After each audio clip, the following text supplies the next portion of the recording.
사람은 누구나 그 약속을 중요하게 생각하며 살아갑니다. 자녀는 이 부모의 약속을 믿습니다. 또 환자는 의사의 말을 믿고 치료를 받습니다. 또 농부는 생명의 약속을 믿고 그 밭을 갈고 씨앗을 뿌립니다. 그런데 이 세상의 약속은 한계가 있습니다. 그 약속이 지켜지지 않을 때도 있다라는 것입니다. 하지만 하나님의 약속은 아닙니다. 하나님의 약속은 반드시 지켜집니다. 하나님께서 말씀하시면 그 약속은 어김없이 지켜지고 하나님은 그 약속을 이루시는 능력이 있는 분이십니다. 오늘 이 본문 4절은 이렇게 말씀하고 있습니다. 이로써 그 보배롭고 지극히 큰 약속을 우리에게 주사. 저와 여러분들에게 하나님께서 보배로운 약속 그리고 지극히 큰 약속을 주셨다. 이렇게 말씀합니다. 저와 여러분은 바로 이 약속을 받은 자들입니다. 그렇다면 이 약속을 받고 우리가 세상에서 살아갈 때 어떻게 살아가는가? 이것이 중요하지 않습니까? 오늘 말씀을 통해서 보배롭고 지극히 큰 약속을 받은 우리의 삶이 어떤 삶이 되어야 되는지를 은혜를 함께 나누어 보고자 합니다. 이 3절 이렇게 말씀합니다. 그의 신기한 능력으로 생명과 경건에 속한 모든 것을 우리에게 주셨으니 이는 자기의 영광과 덕으로서 우리를 부르신 이를 알므로 말미암음이라. 우리가 먼저 기억해야 할 것은 뭐냐면 우리의 신앙의 출발점이 어디에 있느냐라는 것이죠. 여러분, 신앙은 하나님께서 주시는 그 은혜에서부터 출발하게 됩니다. 하나님께서 우리에게 생명과 경건에 속한 모든 것을 우리에게 주셨다 이렇게 말씀합니다. 여러분, 우리가 예수님을 믿게 된 것은 모두 하나님의 은혜입니다. 즉 우리가 살아가는 것도 하나님의 은혜이죠. 하나님을 아버지라고 부를 수 있는 것도 은혜입니다. 말씀을 들을 수 있고 기도도 할 수 있고 또 죄를 회개하는 것도 이 모든 것이 다 하나님의 은혜입니다. 하나님은 우리를 구원하셨고 우리에게 필요한 모든 것을 주셨습니다. 라고 말씀합니다. 이 생명과 경건에 속한 모든 것, 이것이 상당히 중요한 의미를 가지고 있습니다. 이 생명이라는 것은 우리가 살고 있는 이 생명도 포함이 되겠지만 이 생명은 하나님께서 예수 그리스도로 말미암아 주신 새로운 생명을 말하는 것입니다. 전에는 우리가 허물과 죄로 말미암아 죽었던 자들인데 예수님으로 말미암아 얻은 새 생명, 거듭남으로 얻게 된 그 생명, 바로 이 영원한 생명을 우리에게 주셨다라는 것이죠. 경건이라는 것은 그 생명이 우리의 실제 삶 가운데 드러나는 것입니다. 하나님을 경외하고 말씀에 순종하고 그리스도를 닮아가는 그 삶이 바로 경건입니다. 그래서 하나님께서는 우리에게 새로운 생명도 허락해 주셨지만 살아가면서 이 생명을 가지고 어떻게 살아가야 하는 그 능력도 함께 주신 것입니다. 이것이 바로 하나님의 은혜이죠. 성도 여러분, 우리는 때때로 이 긍정적인 말보다는 이 부정적인 말을 할 때도 있습니다. 저는 믿음이 부족합니다. 또는 아는 것이 없어서 잘 모르겠습니다. 제 성격이 이래서 형편이 이래서 제가 이런 일들을 하지 못합니다. 이런 말들을 합니다. 그런데 오늘 말씀에 보면 사실 이런 부족하고 연약한 말을 우리가 하는 것보다는 오늘 말씀에 의하면 그의 신기한 능력으로 다시 말하면 하나님의 능력으로, 예수님의 능력으로 우리가 할 수 없다가 아니라 할 수 있는 것을 우리에게 말씀하고 있는 것입니다. 내 능력과 힘으로는 할 수 없는데 하나님께서 주시는 그 능력으로, 성령님께서 주시는 그 능력으로 우리가 할 수 있다는 이야기입니다.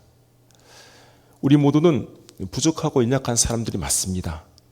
하지만 하나님께서 우리를 붙들어 주시는 것이죠. 하나님께서 이처럼 약한 우리를 부르셔서 능력을 주시기 때문에 우리가 이 믿음의 길을 걸어가고 있는 것입니다. 우리는 할 수 없는 자들이 아니라 할 수 있는 자들입니다. 빌립보서 4장 13절은 이렇게 말씀하지 않습니까? 내게 능력 주신 자 안에서 내가 모든 것을 할 수 있느니라. 예수님께서 우리에게 주시는 그 능력을 우리가 믿고 살아가야 됩니다. 꼭 잊지 마시고 하나님의 그 능력으로 믿음 생활 잘할 수 있는 저와 여러분 될 수 있기를 바랍니다. 4절은 이렇게 말씀합니다. 이로써 그 보배롭고 지극히 큰 약속을 우리에게 주사 이 약속으로 말미암아 너희가 정욕 때문에 세상에서 썩어질 것을 피하여 신성한 성품에 참여한 자가 되게 하려 하셨느니라. 하나님께서 우리에게 보배롭고 큰 약속을 주신 목적이 있다는 이야기예요. 그 목적이 뭐냐면 하나님의 성품을 닮아가라는 이야기입니다. 여기 보면 신성한 성품에 참여한다는 말은 우리가 하나님 같이 된다는 말이 아니라 우리는 성령님의 능력으로 말미암아 성령님의 역사로 말미암아 우리가 살아갈 때 하나님의 거룩하심, 하나님의 사랑과 진실하심을 가지고 살아간다라는 그런 의미입니다. 다시 말하면 예수님을 닮아가는 그 삶이 바로 우리가 신성에 참여했다는 말씀입니다. 전에는 내가 미워했던 사람인데 이제는 오히려 그를 품고 사랑하게 됩니다. 내가 전에는 나 혼자만 생각하며 살았는데 이제는 다른 사람들을 생각하며 살아갑니다. 전에는 세상에서 거짓과 욕심을 따라 살았는데 이제는 진실과 절제를 따라 살아가는 겁니다. 이것이 바로 하나님의 성품에 참여하는 자들입니다. 우리는 이미 하나님의 자녀가 되었습니다. 하지만 완전한 사람은 아닙니다. 구원은 받았지만 아직은 여전히 죄된 습관이 우리 안에 남아 있습니다. 그 죄를 짓고 살아가는 거죠. 그래서 하나님께서 이 세상에 살아갈 때 우리가 하나님의 성품을 담게 하심으로 우리를 빚으시고 우리를 다듬어 가시는 겁니다. 여러분, 신앙생활은 그저 교회를 오래 다니는 것이 아닙니다. 예수님을 믿었다면 그 믿은 이후로 우리의 생각과 우리의 말과 행동이 달라지는 것이 신앙생활입니다. 세월은 지났는데도 고집은 그대로 남아있고 직분이 있음에도 불구하고 아직 섬김과 헌신을 하지 못하고 성경의 지식은 많이 아는데 그 지식으로 남들을 판단한다면 이런 모습은 예수님을 닮아가는 모습이 아니죠. 보배롭고 지극히 큰 약속, 이 구원을 받았다면 구원 받은 자답게 예전과는 다르게 살아가는 모습이 이것이 바로 주님을 닮아가는 모습입니다. 이런 사람이 하나님의 신성한 성품에 참여하는 자입니다. 하나님께서는 저와 여러분들을 포기하지 않습니다. 우리 안에 착한 일을 행하신 분께서 예수 그리스도의 오시는 날까지 우리를 이루어 가신다는 사실을 꼭 믿을 수 있기를 바랍니다. 참된 신앙생활을 우리가 꼭 할 수 있어야 됩니다. 그래서 하나님의 성품에 참여함으로 말미암아 전보다는 지금이 조금 달라진 모습으로, 지금보다는 나중이 더 좋은 모습으로 우리가 바뀌어 가야 한다는 말씀입니다. 두 번째는 이런 믿음을 우리에게 주셨는데 이 믿음 위에 그리스도의 성품을 더하도록 힘을 써야 됩니다. 이 5절에서 7절까지 말씀하고 있습니다. 그러므로 너희가 더욱 힘써 너희 믿음의 덕을, 덕의 지식을, 지식의 절제를, 절제의 인내를, 인내의 경건을, 경건의 형제 우애를, 형제 우애의 사랑을 더하라. 여기 보면 우리가 힘써야 될 것들이 7가지 덕목이 소개되고 있습니다. 여러분, 이 더욱 힘써란 말씀이 뭐냐면 이것은 우리의 마음과 생각을 다해서 우리가 가지고 있는 모든 것을 다해서 힘을 쓰는 겁니다. 성실하게 부진하게 힘쓰는 것이 바로 더욱 힘써입니다. 그냥 가만히 있는 것이 아니에요. 우리가 정말 더욱 힘써서 7가지 이 덕목을 행해야 됩니다. 먼저 믿음에 덕을 더해야 되죠. 이 덕이라는 것은 윤리적으로 도덕적으로 착한 것만을 말하는 것이 아니라 이것은 하나님을 기쁘시게 하는 우리의 아름다운 행동이 바로 덕입니다. 우리가 믿음이 있다면 그 믿음은 반드시 행동으로 드러나야 되는 것이죠. 행함이 없는 믿음은 죽은 믿음입니다. 행함을 통해서 우리의 믿음을 갖고 하나님을 기쁘시게 해야 되는 거예요. 그 행함이 바로 덕입니다. 하나님을 믿을 때 어떻게 하면 하나님을 기쁘시게 할까? 이런 생각을 하고 살아가는 겁니다. 그런 사람의 믿음이 아름다운 거예요. 요셉을 보십시오.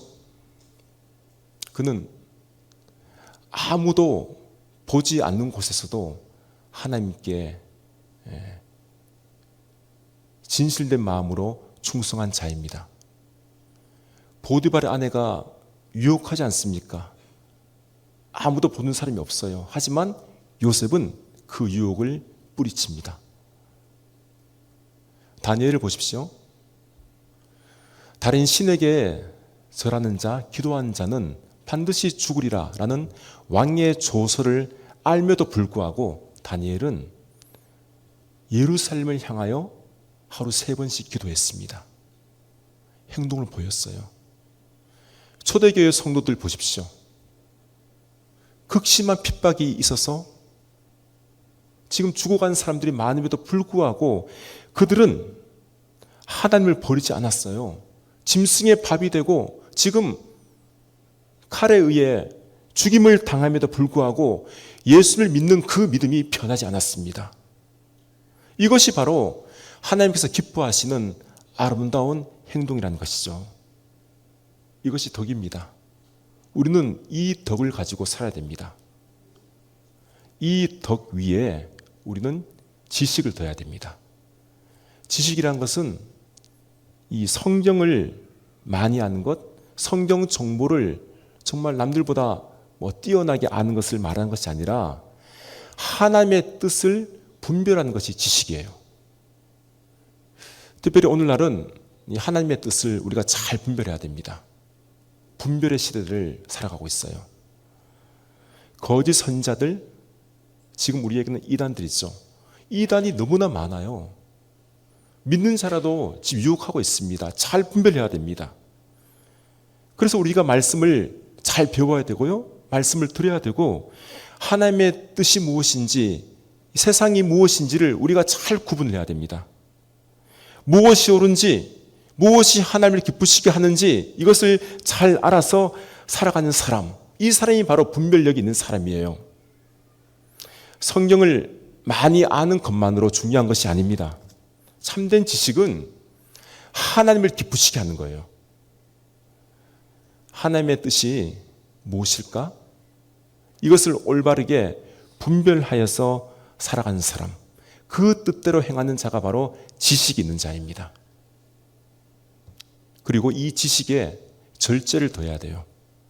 절제라는 것은 하고 싶은 것을 무조건 안 하는 것이 아닙니다. 이것은 성령의 다스림 안에서 내가 이 자신을 조절할 수 있는 능력이 절제예요. 어떤 때는 말하고 싶은데도 성령께서 잠잠하라 이렇게 음성을 들려주시면 잠잠하는 것. 화가 나지만 이 분노를 참아야 되는 것. 많은 것을 가지고 싶은데, 더 가지고 싶은데 이 마음속에 그만하면 됐다. 멈춰야 할 때가 있는 겁니다. 이것이 절제입니다. 이 절제는 성령님의 통제 안에 있어야 돼요. 내 마음대로 하고 내 마음대로 하지 않는 것, 이게 절제가 아니란 이야기예요. 성령님께서 다스리는 그 권능 안에 우리가 있어야만이 절제를 할 수 있습니다. 그렇기 때문에 우리는 성령의 충만함을 받아야 됩니다.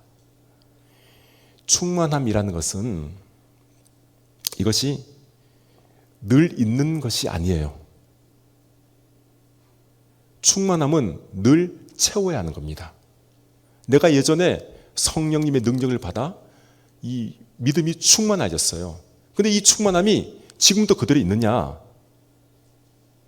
이것은 충만함을 우리가 잘 유지를 해야 됩니다. 늘 살아가면서 이 마음속에 믿음이 약해질 때가 있습니다. 그러면 성령의 충만함을 우리가 구해야 돼요. 충만함을 우리가 어떻게 유지할 수 있겠습니까? 늘 우리가 하나님과 동행하는 삶을 살아가야 됩니다. 이게 비결이거든요. 하나님과 동행하는 삶을 살아간다는 것은 우리가 늘 말씀과 동행해야 되고요. 기도와 동행해야 되고 하나님께서 원하시는 선한 일을 할 수 있도록 섬김과 헌신에 동행을 해야 됩니다. 그래야만이 이 성령의 충만함이 있게 됩니다. 그렇지 않으면 이 충만함이 점점 빠져나가요. 부족해집니다. 우리는 이 절제의 삶을 통해서 성령의 충만함을 늘 유지를 해야 할 것입니다. 이 절제에 무엇을 더합니까? 인내가 있어야 되죠. 인내. 인내는 이것도 무조건 참는 것이 아니에요. 어렵고 힘이 들지만 하나님을 믿고 참는 겁니다. 예수 그리스도를 알아가며 참는 게 인내입니다. 여러분, 신앙생활은 단거리 경주가 아니라 이 장거리 경주예요. 이 한두 번은 열심을 내어서 하는 것 어렵지 않습니다. 이건 어쩌면 누구나 다 할 수 있는 거거든요. 그런데 계속해서 오랫동안 주의 일을 열심으로 감당하는 것, 이건 쉽지 않은 겁니다. 하나님의 일을 내가 계속해서 감당하기 위해서는 반드시 인내가 필요합니다. 인내가 있어야 돼요. 인내는 내가 끝까지 하나님을 신뢰하는 겁니다. 하나님을 믿고 따르는 거죠. 당장 기도했는데 그 기도의 응답이 없어도 내가 포기하지 않는 게 인내예요. 눈에 보이는 열매가 지금은 없지만 하나님께서 앞으로 풍성한 열매를 우리에게 주시리라, 이것을 믿고 기다리는 것이 인내입니다. 그러면 언젠가는 하나님께서 그 인내에 대한 보답을 반드시 하십니다. 이것은 우리의 때가 아니라 하나님의 때, 그 때가 되면 인내를 통해서 풍성한 열매를 얻게 되는 것입니다. 우리는 이 인내에 경건을 둬야 됩니다. 하나님을 경외하면서 하나님 앞에서 살아가는 그 태도가 바로 경건입니다. 늘 우리의 삶에 하나님을 의식해야 돼요. 하나님을 의식하지 않으면 경건한 삶을 살 수 없습니다. 여러분, 아무도 보지 않습니다. 나 혼자밖에 없어요. 이럴 때 하나님이 나를 보고 계신다는 것을 내가 의식해야 됩니다. 이것이 경건입니다. 경건한 사람은 주일에만 하나님을 찾지 않습니다. 매일의 삶 속에서 하나님을 찾는 거예요. 가정에서도, 직장에서도, 또는 여행 중에서도 나 혼자 있을 때에도 하나님을 찾는 것이 경건입니다. 이 경건은 겉모습만 경건인 척하면 안 됩니다. 내 마음의 중심, 내 속사람이 하나님께 경건한 삶을 드려야 되는 것이죠. 이 경건에 우리가 형제 우애를 더합니다.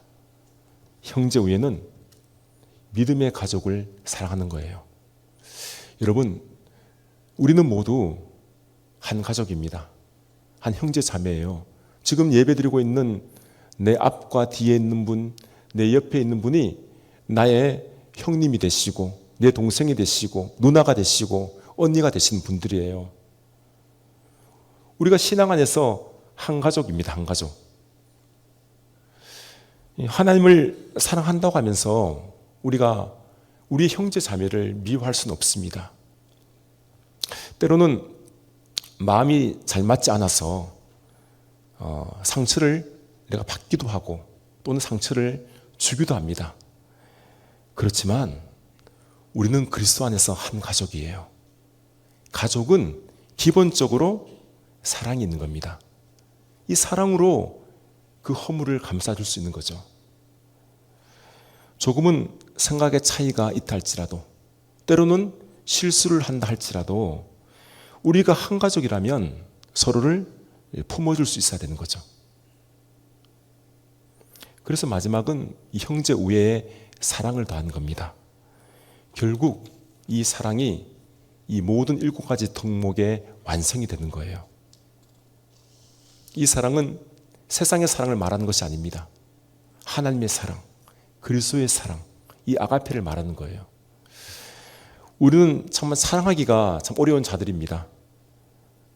이 남을 용서하기도 쉽지가 않아요. 누군가가 나를 미워한다면, 나를 욕한다면 이 마음 속에 사랑의 마음보다는 나도 미움의 마음이 이 막 들끓어 오르는 거예요. 저 사람에게도 나도 똑같이 해주고 싶습니다. 눈은 눈으로, 이는 이로 갚아주고 싶어요. 그러나 예수님께서 우리를 얼마나 사랑하셨다라는 그 사실을 정말 진정으로 깨닫는다면 우리는 그 사람을 사랑할 수 있는 거예요. 여러분, 우리가 먼저 하나님을 사랑한 것이 아닙니다. 우리가 먼저 하나님을 찾은 것이 아니에요. 하나님께서 먼저 우리를 부르셨고 우리를 사랑하셨다라는 사실입니다. 우리가 죄인 되었을 때, 우리가 연약할 때, 우리가 원수 되었을 때 하나님께서 예수 그리스도를 이 땅에 보내셔서 예수님께서 우리를 대신해서 죽으심으로 말미암아 그 십자가에서 그 사랑을 우리에게 허락해 주신 겁니다. 십자가의 그 사랑이 최고의 사랑이거든요. 그 사랑을 우리가 안다면 우리는 우리 모든 사람들을 사랑할 수 있는 자가 됩니다. 다른 사람을 사랑해야 됩니다. 형제 자매는 물론이고요. 내가 알지 못한 사람, 어쩌면 원수까지도 우리는 사랑할 줄 알아야 됩니다. 남의 용서를 받기 전에 내가 먼저 그를 먼저 용서하는 거예요. 내가 먼저 그에게 손을 내미는 겁니다. 어려운 일이지만 사랑이 있으면 가능합니다. 성도 여러분, 우리는 이 믿음 위에 7가지 덕목을 반드시 함께 있어야 됩니다. 결국 믿음에서 시작해서 이 사랑으로 완성이 되는 거죠. 믿음 위에 우리는 덕을, 또 믿음 위에 우리는 절제를, 인내를, 경건을, 형제 우애를, 사랑을, 우리도 이 믿음 위에 7가지를 반드시 세워야 합니다. 그래서 8절에 이렇게 말씀합니다. 이런 것이 너희에게 있어 흡족한즉 너희로 우리 주 예수 그리스도를 알기에 게으르지 않고 열매 없는 자가 되지 않게 하려니와.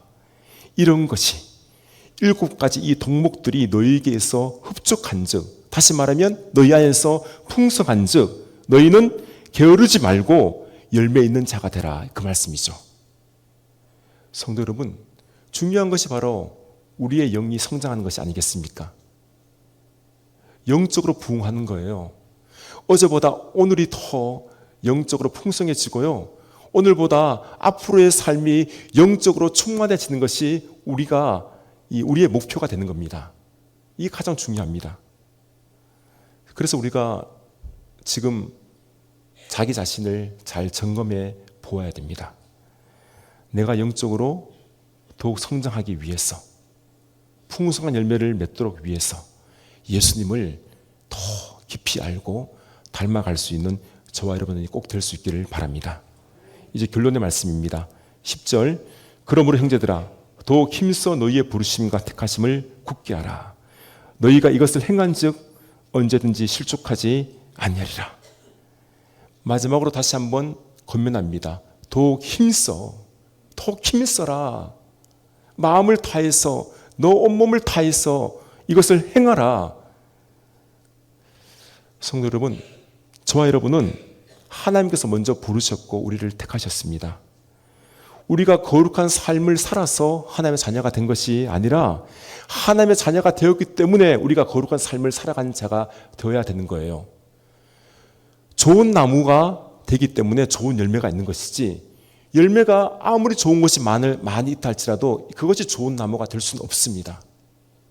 먼저 우리는 좋은 나무가 되어야 됩니다. 하나님께서 우리를 좋은 나무로 선택해 주셨어요.